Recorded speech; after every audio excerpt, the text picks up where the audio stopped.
RLJP अध्यक्ष Pashupati Kumar Paras NDA का हिस्सा रहेंगे या नहीं रहेंगे, बिहार की राजनीति में इस समय चर्चा का विषय बना हुआ है। बहुत जल्दी पशुपति कुमार पारस इस पर फैसला भी ले सकते हैं। हालांकि इन सबके बीच एक बार फिर से चाचा भतीजा यानी कि चिराग पासवान और पशुपति पारस आमने सामने आ गए। दोनों ही पार्टियों के द्वारा जम के बयानबाजी देखने को मिल रही है। जहां 2 दिन पहले पटना में पत्रकारों के एक सवाल का जवाब देते हुए केंद्रीय मंत्री चिराग पासवान ने कहा कि अलग तो वो होता है जो साथ में होता है। वे एनडीए में ही थे कब? लोकसभा के चुनाव वक्त भी नहीं थे और विधानसभा चुनाव के वक्त भी नहीं रहेंगे। उनकी गिनती रखी ही नहीं गई है। ऐसे में अलग तो वो होता है जो किसी चीज का हिस्सा होता है। वे एनडीए में थे कहां कि अलग होने की बात कर रहे हैं। वहीं एक प्रेस कॉन्फ्रेंस के दौरान पशुपति कुमार पारस की पार्टी राष्ट्रीय लोक जनशक्ति पार्टी ने 2025 का बिहार विधानसभा चुनाव अकेले लड़ने का फैसला किया। पार्टी प्रवक्ता चंदन सिंह ने कहा कि पार्टी को एनडीए में उचित सम्मान नहीं मिल रहा है। उन्होंने आरोप भी लगाया कि मुख्यमंत्री नीतीश कुमार पशुपति पारस को मिलने का समय भी नहीं देते। इसी बीच चिराग पासवान के जीजा और जमुई से सांसद अरुण भारती ने पशुपति पारस को लेकर एक बड़ा खुलासा कर दिया है।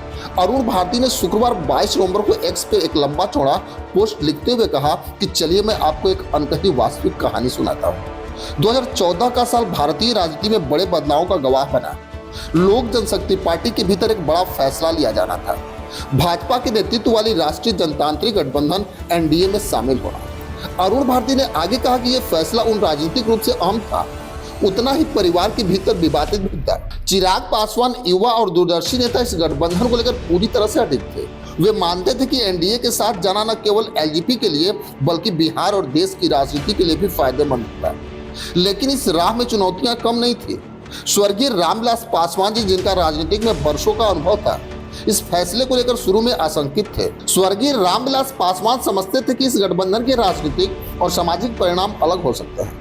पशुपति पारस को लेकर खुलासा करते हुए अरुण भारती ने अपने पोस्ट में लिखा कि हालांकि सबसे बड़ा विरोध उनके छोटे भाई और पार्टी के वरिष्ठ नेता पशुपति कुमार पारस से आया। पशुपति पारस इस विचार से पूरी तरह से खिलाफ थे। उन्होंने इसे लेकर अपनी असहमति साफ जाहिर की और गठबंधन के खिलाफ अपनी बात रखी। इन सबके बीच चिराग पासवान ने हार नहीं मानी। उन्होंने अपने तर्कों और दूरदर्शी सोच से न केवल अपने पिता को मनाया बल्कि पार्टी में बाकी नेताओं को भी इस गठबंधन का समर्थन करने के लिए तैयार किया।